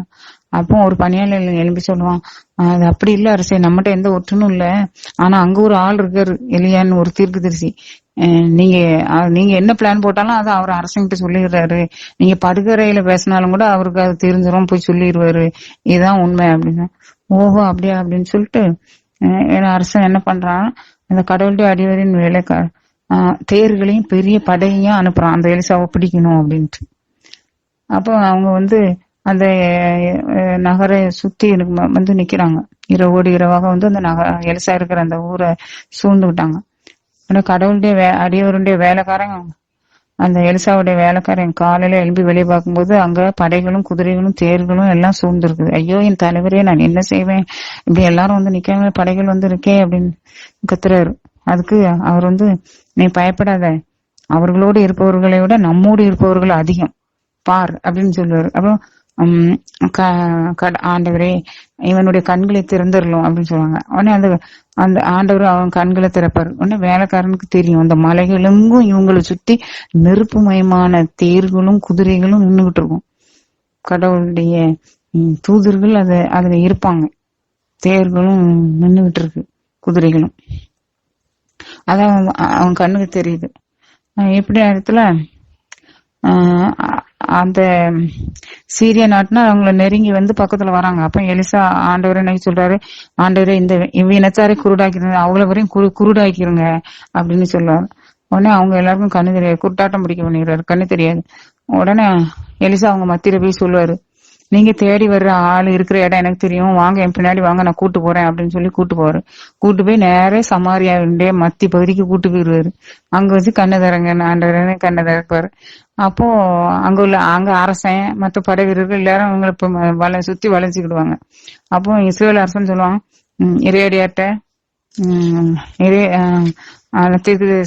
நான் இவங்களை வந்து கொண்டுட்டுமா, வெட்டி கொல்லட்டுமா அப்படின்னு சொல்லுவாரு அரசன். என் தந்தையே, இவர்களை நான் வெட்டி வீழ்த்துட்டுமா அப்படின்னு சொல்றான் இல்லை இஸ்ரேல் அரசன். அதற்கு அவர் சொல்றாரு, கொல்லாத, நீ சிறைப்படுத்தியவர்களை நீயே கொல்லுவியோ, அப்படி செய்யக்கூடாது அப்படின்னு சொல்லிட்டு, நீ உங்களுக்கு எல்லாருக்கும் நல்ல சாப்பாடு விருந்து அழிச்சு அவங்கள பத்திரமா அனுப்பி வை அப்படின்னு சொன்னாங்க. அதே மாதிரி அனுப்பி வச்சிருவாங்க, நல்ல சாப்பாடு கொடுத்து பத்திரமா அனுப்பிடுவாங்க. அதுக்கப்புறம் அவங்க அந்த பக்கம் வரவே இல்லை அப்படின்னு சொல்லியிருக்கு. சீரியா கொள்ளை கூட்டத்தினர் இஸ்ரேல் நாட்டுக்குள் காலெடுத்து வைக்கவில்லை அப்படின்னு சொல்லியிருக்கு, கொள்ளை கூட்டத்தினர். அதுக்கப்புறம் சமாரியா முற்றுகையிடப்ப அதுக்கப்புறம் கடைசி ஒரு நாள் சீரிய மன்னன் பெனதாது அப்படிங்கிறவன் தன் அரசன் தன் முழு படையையும் திரட்டி கொண்டு சமாரியாவுக்கு போய் அதை முற்றுகையிடுறான். அங்க வந்து அப்போ கொடிய பஞ்சம் ஏற்பட்டுட்டு, எப்படின்னா ஒரு கழுதை தலை 80 வெள்ளிக்காசுக்கு வித்துச்சான். புறாவின் எச்சம் கால்படி 5 வெள்ளிக்காசுக்கு விற்கும் அளவுக்கு முற்றுகை கடுமையா இருந்தது. அப்படி முற்றுகிட்டோன்னு வெளியே போக முடியாது, வர முடியாது, எதுவும் செய்ய முடியாது, உள்ள எல்லாம் இருக்கிறதெல்லாம் தின்னு தேய்த்து முடிச்சாச்சு. அப்படி ரொம்ப பஞ்சம் உண்டாயிட்டு இந்த மாதிரி கொடுமையான பஞ்சமா இருக்கு. அப்ப ஒரு நாள் இஸ்ரேல் அரசன் நகரத்தினுடைய அந்த மதில் மேல அப்படியே நடந்து போயிட்டு இருக்கான். அப்போ ஒரு பொம்பளை வந்து அந்த அரசனை கூப்பிடுறா, அரசே என்னை காப்பாத்தும் அப்படின்ட்டு. உடனே அரசன் நின்று சொல்றான், எதுல இருந்து உன்னை காப்பாத்துவதுன்னா, ஆலையில இருந்தா இல்ல களஞ்சியத்துல இருந்தா, எல்லாம் தான் காலியா கிடக்கு, அந்த அர்த்தத்துல அவர் அப்படி கேட்பாரு. ஆண்டவர் உன்னை காக்காவிடில் நான் என்ன செய்ய முடியும் அப்படின்னு அவர் கேட்காரு. அதுக்கு அவர் சொல்வா, அப்படி கேட்டு திரும்ப சரி என்ன பிரச்சனை சொல்லு அப்படின்னு சொன்னோன்னே அவ சொல்றா ஒரு கொடுமையான விஷயத்த. என்ன சொல்லனா, அன்னைக்கு பஞ்சத்துல அன்னைக்கு ஒரு நாள் நானும் என்னுடைய தோழி ஒருத்தி இந்த இருக்கா, அவளும் என் தோழி ஒருத்தி அவளும் பேசிக்கிட்டோம். அவன் என்கிட்ட என்ன சொன்னான்னா, இன்னைக்கு உன் மோனை நம்ம சமைச்சு திம்போம். அப்புறம் திரும்ப நான் இன்னும் 2 நாள் கழிச்சு நம்ம என் மௌனை நம்ம சமைச்சு நம்ம 2 பேரும் சாப்பிடுவோம்னு சொன்னான். சரின்னு முதல்ல என் மௌனை அடிச்சு அன்னைக்கே எல்லாரும் தின்னுட்டோம். சமைச்சு அவளும் நானும் தின்னுட்டோம். இன்னைக்கு உன் மகனை அடிச்சு சமைச்சு நம்ம திம்போம், வா கூட்டுட்டு வா உன் மௌனை கொண்டா அப்படின்னு கேட்டா அவன் மறைச்சு வச்சுக்கிட்டா அவன் மௌனை தரமாட்டேங்க அப்படின்னு சொல்றான். உடனே இஸ்ரேல் அரசருக்கு உடனே தாங்க முடியாது. உடனே அவர் சட்டைய வேகமா பிடிச்சு கிழிச்சிருவாரு. அவரு தான் சட்டைய 2ஆக கிழிச்சிருவாரு. சட்டைய ஆடையே கிழிச்சு விடுவாரு. அதுக்கப்புறம் சொல்றாரு, அப்படி கிழிக்கும் போது அவர் உடல் மீது என்னது அணிஞ்சிருக்கிறாராம், கோணி ஆடை, சாக்கு கோணி ஆடைய அவர் அது ஒரு உறுத்தல் மாதிரி கடவுளுக்கு முன்னாடி அத உள்ள அணிஞ்சிருக்காரு.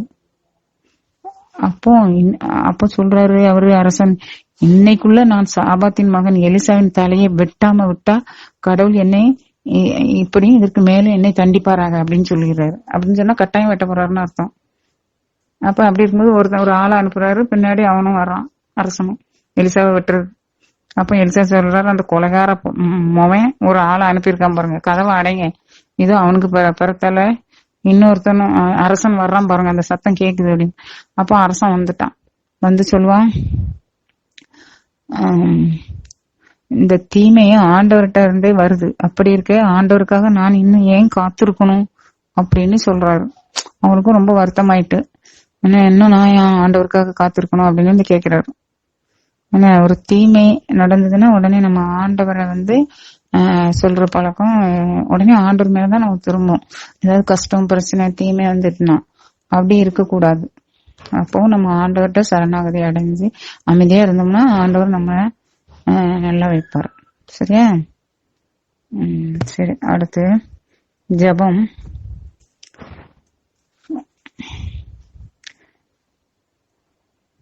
சோர்ந்த உள்ளங்களுக்கு நான் புத்துயிர் அளிப்பேன், வாடிய நெஞ்சங்களுக்கு நான் நிறைவளிப்பேன். எரேமியா 31:25. சோர்ந்த உள்ளங்களுக்கு நான் புத்துயிர் அளிப்பேன், வாடிய நெஞ்சங்களுக்கு நான் நிறைவளிப்பேன். ஆண்டவராகிய கர்த்தரே, நீரே எமக்கு புத்துயிர் அளிப்பவரும் நெஞ்சத்திற்கு நிறைவளிப்பவருமாய் இருக்கிறீர். அதற்காக உம்மை வாழ்த்துகிறோம், போற்றுகிறோம், உமக்கு நன்றி செலுத்துகிறோம். தேவனே, புத்துயிர் அளிக்கும் ஜீவ ஊற்றாகிய உம்மை தேடாமல் நாங்கள் எங்கெங்கோ தாகத்தோடு அலைகின்றோம். எங்களை மன்னித்தருளும். கர்த்தாவே, நீரே எங்கள் பலனும் எங்கள் இதயத்திற்கு நிறைவளிப்பவருமாய் இருக்கிறீர். அதற்காக உமக்கு ஸ்தோத்திரம். உமது வார்த்தை என்னும் ஒளியில் எங்களை நடத்தி எங்களுக்கு அறிவு புகட்டியருளும். தேவனே, இந்த புதிய ஆண்டை எங்களுக்கு ஆசீர்வதித்து தந்தருளும். வருஷத்தை உமது நன்மையால் முடிசூட்டுகிறீர். என் பாதை நெய்யாய் பொழிகிறது என்று வேதம் சொல்கிறதே, அவ்வண்ணமே தேவரீர் எங்களுக்கு தந்த இந்த புதிய ஆண்டை உமது நன்மைகளால் முடிசூட்டுவீராக. சென்ற ஆண்டில் ஆண்டவராகிய கர்த்தர் எங்களுக்கு செய்த எல்லா நன்மைகளையும் நன்றியோடு நினைவு கூறவும், அதற்காக நன்றியுணர்வோடு வாழவும் நல்ல உணர்வை தந்தரலும். ஆண்டவராகிய கர்த்தரை, இந்த புதிய ஆண்டில் இளைஞர்களுக்கு நல்ல கல்வி அறிவும் நல்ல வேலை வாய்ப்புகளையும் தந்தரலும். இவர்களுக்கு நல்ல வாழ்க்கை துணையை தேர்ந்து அளித்து ஆசீர்வதிப்பீராக. சிறு குழந்தைகளை ஆசீர்வதித்தரலும். பெரியவர்களுக்கு வயதான பெரியவர்களுக்கு ஆதரவாக இருந்தரலும். சிறு குழந்தைகளும் நல்லறிவு புகட்டி ஒழுக்கத்துடன் வளர்ப்பது பெற்றோர்களின் பொறுப்பு என்பதை பெற்றோர்கள் உணர செய்தரணும். குழந்தைகளை நல்ல ஒழுக்கத்தோடு வளர்க்க அருள் கூர்ந்தரணும். உணர்வற்ற இதயத்தை எங்களிடமிருந்து அகற்றி போடும். ஆண்டவராகிய கர்த்தரே, நோய்களோடும் வாழ்க்கை போராட்டங்களோடும் நாங்கள் போராடிய போது தேவருடைய பலத்த கரம் எங்களோடு இருந்து வந்ததே, அதற்காக நாங்கள் உமக்கு நெஞ்சார்ந்த நன்றிகளை செலுத்துகின்றோம்.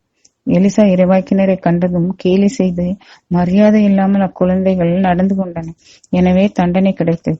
எனவே பெற்றோர்கள் கவலை இல்லாமல் பொறுப்பில்லாமல் செல்போனை சிறு குழந்தைகள் கையில் கொடுத்துவிட்டு அவர்களையும் பொறுப்பில்லாமல் வளர்க்கும் ஆபத்து பெருகி வருகிறது. தேவனை காப்பாற்று. தேவனே, எங்கள் குடும்பத்தை காப்பாற்று, எங்கள் ஊரை காப்பாற்று, எங்கள் தமிழ்நாட்டை காப்பாற்று, எங்கள் தேசத்தை காப்பாற்று. இந்த உலகத்தை காப்பாற்றும், இரக்கமாயிரும். இந்த மன்றாட்டுகளை எல்லாம் எங்கள் ஆண்டவராகிய இயேசு கிறிஸ்துவின் வழியாக உங்களை நேரடிக்கிறோம் நல்ல பிதாவே, ஆமென். வாக்குத்தத்த வசனம்: இஸ்ரவேலின் விடுதலை எங்கள் கடவுளாகிய ஆண்டவரிடம் மட்டுமே உள்ளது. எரேமியா 3:23. இஸ்ரவேலின் விடுதலை எங்கள் கடவுளாகிய ஆண்டவரிடம் மட்டுமே உள்ளது. இயேசுவே ஆண்டவர், இயேசுவே ஆண்டவர். மாரநாதா, மாரநாதா. ஆண்டவராகிய இயேசுவே வாரும், ஆண்டவராகிய இயேசுவே வாரும். உங்கள் சிந்தனைக்கு ஒரு சின்ன 2 விஷயம். மாறாதவர். எசேக்கியா ராஜா நோயுற்று சாக கடந்தார். இறைவாக்கினர் எசையா அவரை பார்க்க வந்தார். எசையா அவரிடம், உன் படுக்கையை ஒழுங்குபடுத்தும், நீர் பிழைக்க மாட்டீர் என்றார். எசேக்கியா ராஜா கர்த்தரை நோக்கி கதறி அழுதார். ஆண்டவரே, நான் இந்நாள் வரை என்னாலும் உமது திருமுன் நேர்மையோடு நடந்து வந்திருக்கிறேன் என்பதை நினைத்தருளும் என்று எசேக்கியா ராஜா மிகவும் அழுதார். முற்றத்தில் போகும் முன் எசையாவுக்கு ஆண்டவரின் வாக்கு அருளப்பட்டது. எசையா திரும்பி வந்து, நீர் பிழைத்து 3ஆம் நாள் ஆலயத்துக்கு போவாய் என்றார். எசையா அடையாளம் ஒன்று கேட்க ஆகாஷ் சூரிய கடிகாரத்தில் பாகை 15 டிகிரி முன்னிட்டு போக செய்தார். அப்புறம் கேட்பாரு, 15 டிகிரி முன்னிட்டு போகணுமா, 15 டிகிரி பின்னிட்டு போகணுமா அப்படின்னு எசையா கேட்பாரு. அதுக்கு அவர் சொல்றாரு, பின்னிட்டு போறது ரொம்ப லேசு, அதனால 15 பாகையை முன்னிட்டு போகட்டும், திரும்பி போகட்டும் அப்படின்ட்டு சொல்லுவாரு. ஆனா கர்த்தர் எசையாவுக்கு 15 ஆண்டுகளை கூட்டி கொடுத்தார். மாறாதவர். அவர் தேவன், மாறா கர்த்தர். ஆயினும் தம் ஊழியன் கதறி அழுதபோது அவனது விதியை மாற்றி எழுதினார் தேவன். அவர் மாறாதவர். ஆயினும் தாம் செய்ய போகும் தீமை குறித்து மனம் மாறுபவர். இப்படித்தான் நினிவே பட்டணத்தை அழிக்காமல் விட்டார். தாம் செய்த தீமைக்கு மனஸ்தாபப்படுபவர். அதனால்தான் வெள்ளத்தால் உலகத்தை அழித்த பின் தம் வானவில்லை வானத்தில் வைத்தார் கர்த்தர். தேவ அன்பு, அது பேரன்பு. அது என்னாலும் உங்களுக்கு உறுதுணையாய் இருக்கும். மறந்து விடாதீர்கள். ஆமென். அடுத்து ஒரு சின்ன சிந்தனைக்கு ஒண்ணு சொல்லுகிறேன். ஸ்தோத்திரப்பலி. எத்தனையோ காலங்கள் கடந்து போய்விட்டன. இந்த ஆண்டும் கடந்து விட்டது, சென்ற ஆண்டு. நாம் எப்படி இருக்கிறோம்? ஆலயத்தில் தேவனை நோக்கி கூப்பிட்டோம். அவசரத்தில் கர்த்தரை நோக்கி கதறினோம். வேதனையில் அவர் திருநாமம் சொல்லி புலம்பினோம். துயரத்தில் அவர் முன்பாக கண்ணீர் விட்டு அழுதோம். அவர் கண்ணீரை துடைத்த போது நன்றி கூறினோம். அதாவது கண்ணீர் விட்டு அழுதோம், எல்லாம் பண்ணோம். ஆனா நம்முடைய கண்ணீரை அவர் துடைத்த போது நாம் நன்றி கூறினோமா? ஆபத்தில் அருகு இருந்தவரை விடுதலையில் நினைத்தோமா? துன்பத்தில் துணையாய் இருந்தவரை இன்பத்தில் சுதி செலுத்தினோமா? இதை செய்யும் அதை செய்யும் என்று அவருக்கு மட்டுமே கட்டளைகளை இட்டு கொண்டிருக்கும் பிள்ளைகளா நீங்கள்? அவர் கட்டளைகளை நினைத்து பார்க்க மாட்டீர்களா?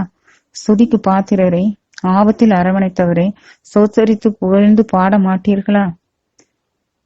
கேளுங்கள், திருப்பாடல் 107 என்ன சொல்லுதுன்னு.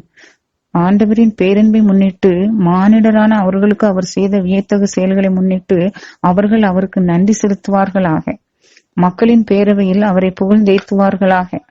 பெரியோரின் மன்றத்தில் அவரை போற்றுவார்களாக. திருப்பாடல் சொல்கிறதே, கர்த்தாவே என் பலனே. அதாவது கஷ்டமா இருக்கிறதா, பலிக்கிறதா நடப்பதற்கு, வாழ்க்கையை நடத்துவதற்கு? கர்த்தாவே என் பலனே என்று சொல்லுங்கள். அடிக்கடி சொல்லுங்கள். கால்களில் ஒரு பலன், வாழ்க்கையில் ஒரு பலம் கிடைக்கும். சிறு குழந்தைகளுக்கும் இதை சொல்லித் தாருங்கள். ஏனெனில் நம் பலன் குன்றும் போது அவரது பலம் நம்மை தாங்குகிறது. கர்த்தரது ஓங்கிய புயமும் பலத்த கரமும் எப்போதும் நமக்கு ஆதரவாய் உள்ளது. மறந்து விடாதீர்கள் மக்களே. என் கால் சறுக்குகிறது என்று சொன்னபோது, ஆண்டவரே உம் பேரன்பு என்னை தாங்கிற்று. திருப்பாடல். ஆமென்.